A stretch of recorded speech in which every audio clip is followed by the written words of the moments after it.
Hello बच्चों, चलिए प्रश्न देखते हैं। निम्नलिखित में से कौन सा कथन गलत है। सेलुलोज एक पॉलीसेकेराइड है, यूरेसिल एक पायरिमिडीन है, ग्लाइसिन एक सल्फर युक्त अमीनो अम्ल है, सुक्रोज एक डाइसेकेराइड है। तो सबसे पहले जानेंगे हमारे प्रश्न की मुख्य अवधारणा। हमारे प्रश्न की मुख्य अवधारणा में हमें यहाँ पे गलत कथन बताना है। गलत कथन, क्योंकि अलग अलग 4 प्रकार के कथन दिए हुए हैं। ठीक है, अब यहाँ पे एक एक करके कथन देखते हैं। देखिए, पहला कथन क्या दिया है, सेलुलोज।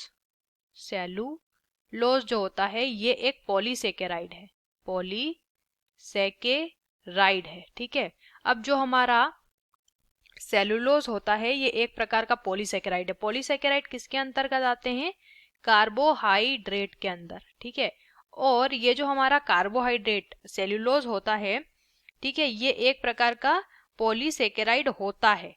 ठीक है, पॉलीसेकेराइड होता है। तो ये जो कथन दिया है ये सही है, क्योंकि जो हमारा सेलुलोज है इसका जो सूत्र होता है वो होता है C6H10O5N। अब यहाँ पे ये जो N है इसमें बहुत बड़ी श्रृंखला जब C6H10O5 की बनती है तब जाके सेलुलोज का निर्माण होता है।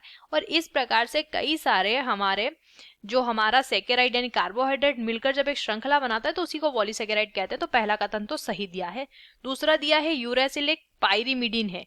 तो देखिए, यूरेसिल जो होता है ये हमारा पायरिमिडीन क्षारक होता है, ये भी सही दिया है। पायरिमिडीन क्षारक होता है। देखिए, पायरिमिडीन क्षारक जो होते हैं, ये वाला जो पायरिमिडीन क्षारक है ये आपको आरएनए में देखने को मिल जाएगा, यूरेसिल। ठीक है, और ये जो है ये इसके साथ यूरेसिल के साथ एक और कौन सा पायरिमिडीन क्षारक होता है, तो वो होता है हमारा कौन, साइटोसिन। साइटोसिन भी इसी के अंतर्गत आता है, और इसके साथ साथ थाइमीन भी इसी के अंतर्गत आता है। ठीक है, थाइमीन, थाइमीन लिखेंगे। थाइमीन भी हमारा, थाइमीन जो होता है वो भी इसी के अंतर्गत आता है।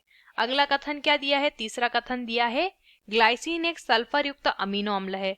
तो जो हमारा ग्लाइसिन होता है, ग्लाइसिन जो है दोस्तों, इसमें देखिए ग्लाइसिन एक सल्फर युक्त अमीनो अम्ल है, जबकि ग्लाइसिन जो है सबसे सामान्य अमीनो अम्ल होता है। इसकी संरचना सबसे सामान्य होती है अमीनो अम्लों में, अमीनो अम्ल जितने भी होते हैं उसमें। और यहाँ पे कहीं से कहीं इसकी संरचना में सल्फर नहीं पाया जाता है। ठीक है, चौथा दिया है सुक्रोज एक डाइसेकेराइड है। तो ये तो बिल्कुल सही दिया है। सुक्रोज जो होता है दो मोनोसेकेराइड से मिलकर बना होता है, दो सेकेराइड से मिलकर बना होता है, इसीलिए इसे डाइसेकेराइड कहते हैं। और इसका जो सूत्र होता है वो होता है C12H22O11 इसका सूत्र होता है। तो यहाँ पे जो हमने पाया वो पाया कि पहला कथन सही दिया है, दूसरा कथन सही दिया है, तीसरा कथन गलत दिया है, और चौथा कथन भी सही दिया है। तो इस प्रकार से गलत कथन हमें ढूंढना है और वो है विकल्प सी। आशा करते हैं आपको इस प्रश्न का उत्तर समझ आया होगा। धन्यवाद।